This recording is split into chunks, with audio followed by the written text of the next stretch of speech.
Welcome, and thank you for watching this short presentation about how the coronavirus pandemic may affect your post-16 plans.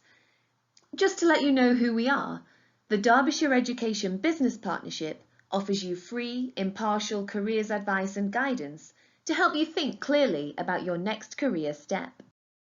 This is what we'll cover in today's video. We'll look at how coronavirus may impact your original plan of education, employment or training. We'll focus on opportunities still available to you if you wish to change your original plan. Lastly, we'll share some tips about how you can best prepare for the route you decide to take. But first, ask yourself, what's in it for me? Why should I watch this video? Whether your plans for September are secure or if you haven't decided what to do, it's still worth looking at your options. It's natural to be curious, uncertain, or even anxious about how the current life changes will impact you in the future. The last few months may have been a challenge for you, but think about the set of skills you have already demonstrated when faced with changes to home and school life. Overcoming adversity, showing resilience, and being able to work independently are all desirable skills for future study and employment. Now, it's time to look at predictions of how the current situation will impact employment. We are about to face the biggest recession ever seen, with 2 million 16 to 24-year-olds set to be unemployed in 2020. There are already 23% fewer jobs available for school leavers compared to usual. People who leave education at 16 are worst affected long-term in a recession. Levels of unemployment will last longer, and the average income will drop by at least 13%. In addition, the most common jobs for school leavers are all in furloughed sectors. Many employers will struggle to reopen their businesses. But there is good news. Some job sectors appear to be pandemic-proof and are even growing. Companies are adapting to the climate and are creating brand new job roles. New businesses are forming, requiring employees with a new set of skills. Learning these new skills will improve your employment prospects. Let's turn our attention to developing new skills and to proving them through qualifications. We'll look at a few scenarios which may seem familiar to you, starting with sixth form. Let me introduce you to Lee. Lee applied to sixth form before Christmas and was happy with this decision. Lee didn't revise for the mock exams, but planned to study hard for the actual GCSEs.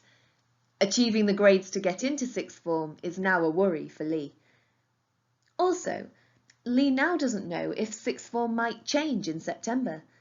What if it's lots of online learning? There is still time to apply for a backup plan, just in case, and we'll look at alternative options next. It's also worth pointing out that if you didn't apply for sixth form, you may still have opportunity for a place in September, depending on the school you wish to apply to and your GCSE grades. Moving on to Niall. Niall wanted to study a practical course at college. The course Niall has applied for leads to an industry that is struggling at the moment. There have been lots of people made redundant. Niall is now wondering if this course is going to lead to employment opportunities in future. Fee also chose to apply to college. She discovered some new qualifications called T-levels. T-levels appeal to Fee because they mix a technical qualification with at least 9 weeks of work placement. Fee is now concerned about the work placement.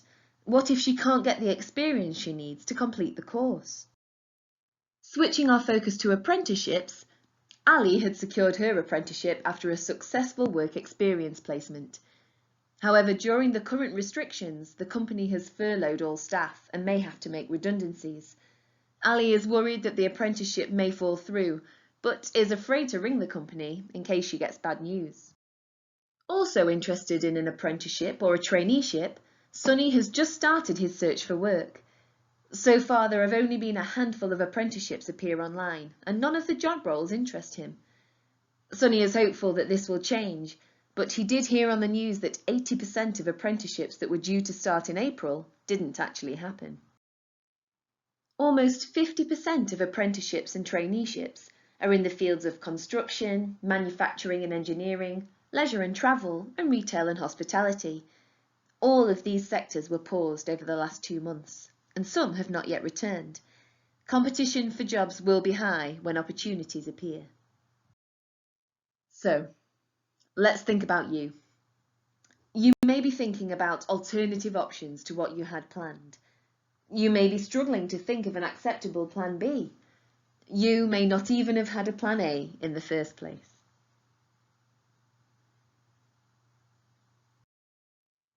Get in touch with us. We are here to give you the personal guidance you need to make a good choice. Talking your thoughts and ideas through with a trained professional will give you a clearer idea of the right path to suit you.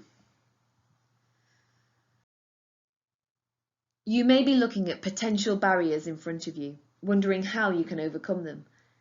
You may be wondering how to gain the right skills to be successful in the jobs market of the future.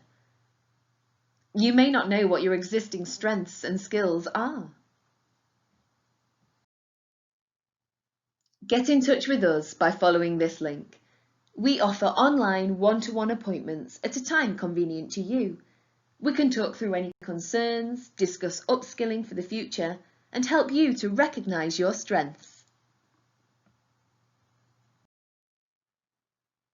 We're also on Twitter and on Instagram, so feel free to look at us this way.